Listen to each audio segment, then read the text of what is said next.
Special update পাওয়ার জন্য subscribe করে bell আইকনে ক্লিক করতে ভুলো না।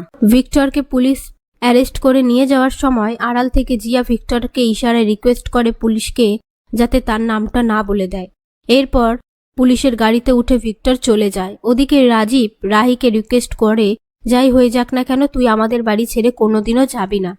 রাহি বলে, আমি এ পরিবারকে সবসময় রক্ষা করব, সুখ দুঃখের সমস্ত ভাগ আমি নিলাম। তার মধ্যে রাধিকা রাহির কাছে ক্ষমা চেয়ে বলে, আমি বুঝতে পারিনি। সেই মুহূর্তে জিয়া এসে নাটক করে বলে, আমি সত্যিই বুঝতে পারিনি, ভিক্টর তো একটা খারাপ মানুষ। পাশ থেকে রাহি বলে, প্রত্যেক মানুষের মধ্যে খারাপটা লুকিয়ে থাকে, সঠিক সময় তার মুখোশটা টেনে খুলে দিয়ে সবার সামনে আনতে হয়। আর হ্যাঁ, তুমি এতক্ষণ কোথায় ছিলে? তোমাকে তো কোথাও দেখতে পাইনি।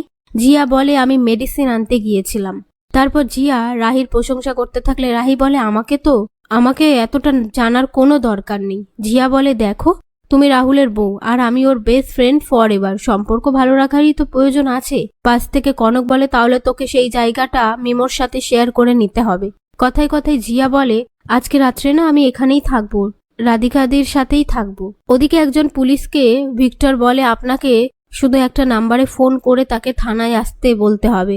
প্রথমে পুলিশ রাজি না হলে ভিক্টর 10,000 টাকার লোভ দেখালে ভিক্টরের কথায় কাজ করতে পুলিশ রাজি হয়ে যায়। এদিকে রাধিকা বিশ্বাস করে ঠকে গেছে, এর জন্য রাজীবের কাছে ক্ষমা চেয়ে রাজীবকে জড়িয়ে ধরে কাঁদতে থাকলে রাজীব বলে, সেদিন যদি আমার কথাটা শুনতিস তাহলে এই দিন দেখতে হতো না। তার মধ্যে রাধিকা কনককে বলে, ভিক্টর কিভাবে আমার গলায় চুড়িটা ধরেছিল, ও যদি টিনটিনের কোনো ক্ষতি করে দেয়। কনক বলে, তুই তো বিদেশে ওকে নিয়ে একা থাকতিস, এখানে আমরা সবাই আছি। পাশ থেকে লাক্স বলে, আজ থেকে টিনটিন আমাদের সবার দায়িত্ব। এরপর রাধিকা বলে, আমার ভালো লাগছে না, আমি টিনটিনের পাশে গিয়ে একটু শুই। রাহি বলে, চলো আমি তোমাকে নিয়ে যাচ্ছি। এই বলে সেখান থেকে নিয়ে যায়। তারপর জিয়া রাহুলের কাছে গিয়ে বলে, রাগের মাথায় তুই কিন্তু কোনো ডিসিশন নিস না, তাহলে আঙ্কেল আন্টি রাধিকাদের কি হবে বলতো। কিন্তু রাহুল জিয়ার কোনো কথাই শোনে না। তারপর জিয়ার কাছে আননোন নাম্বার থেকে ফোন আসলে জিয়া ফোনটা রিসিভ করার পর পুলিশ বলে, আপনার সাথে ভিক্টর ব্যানার্জি দেখা করতে চায়। জিয়া ঘাবড়ে গিয়ে বলে, আমার সাথে দেখা করতে চায় কেন? পুলিশ বলে, আমি জানি না, আপনি নিজে এসে দেখা করে যান।